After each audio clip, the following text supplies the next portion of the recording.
This video is to explain the swap and drop method for creating formulae for ionic compounds. When you are asked to draw the formulae for ionic compounds, you are usually given ions. They might be individual ions, just one atom, or they might be compound ions that consist of more than one atom joined together. But always you will be given the charges of these ions. So in this example, if I want to create the formulae for potassium hydroxide, this is very simple because I can see that I've got just a +1 charge here and a -1 charge here, and I can combine the two charges, they cancel each other out, and I can just create the formula. I don't write the charges because the charges have cancelled out. This becomes a little bit more complicated when I have different charges on ions, and this is when the swap and drop method becomes easy. So here I have copper, which has got a 2+ charge, and I've got chlorine, which has got a 1- charge.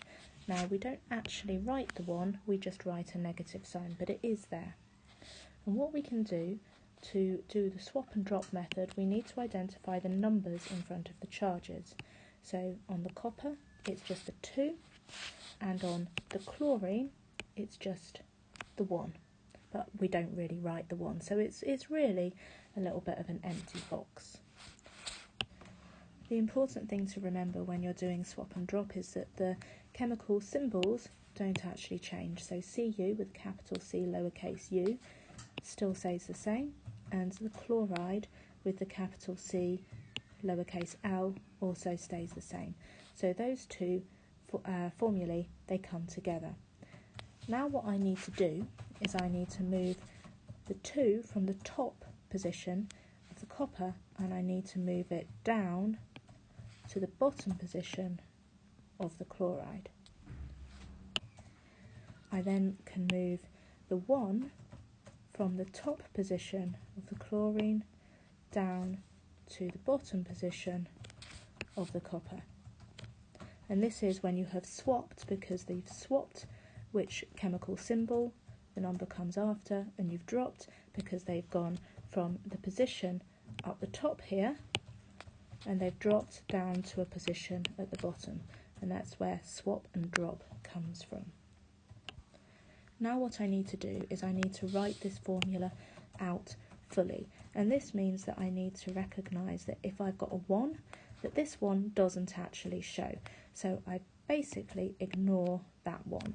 So I'm going to write my formula out, and it's Cu, and we know that there's a 1 there, but it doesn't actually show, and then Cl with the 2. Notice there are no charges written, the boxes only go around the numbers. Where we can fall apart a little bit with the swap and drop method is when we've got two ions that have a charge of more than 1. So here my copper has a charge of 2+, and my oxide has a charge of 2-. Again, the chemical symbols stay the same, and I carry out the swap and drop method. So I'm going to swap where the numbers are, and I'm going to drop them down to the bottom.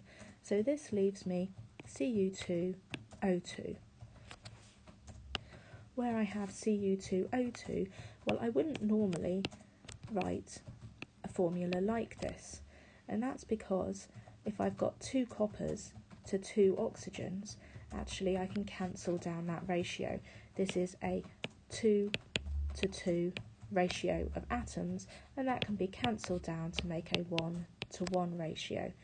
So in this case the formula is actually just CuO, because the 2's cancel each other out. When I look at compound ions, it can become a little bit more confusing because there are often other numbers involved in the ion. So what we need to remember is that this 4 here is actually part of the formula of the whole ion, and so therefore it cannot be separated, the whole thing must be joined together. Therefore this 4 does not move. The charges are shown at the top.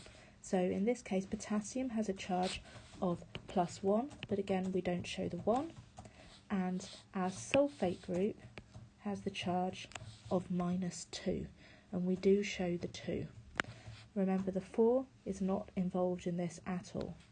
So when I write the formula, I've got my potassium, sulfate, and the swap and drop means that my no number comes down from the potassium, that's your number 1, but we don't show it, and that your number 2 comes down from the sulfate and ends up behind the potassium, and we do show that. So the whole formula is K2SO4, that's 2 potassiums for every sulfate.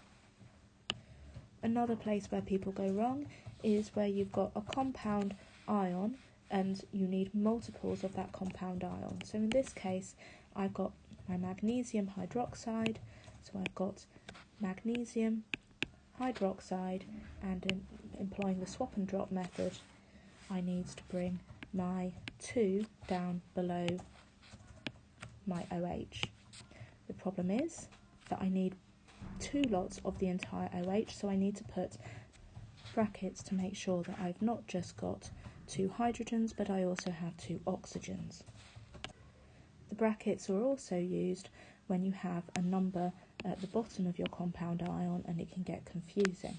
So here, when I'm looking at iron carbonate, I've got my iron, which is your 3+ ion in this case, and I've got my carbonate ion, which is 2- in this place. So I'm going to swap the numbers and drop the numbers.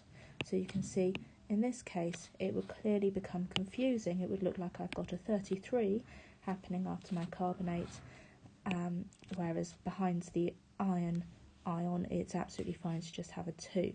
So this is where again I need brackets. So when I write the whole thing out, I have Fe2CO3 brackets 3.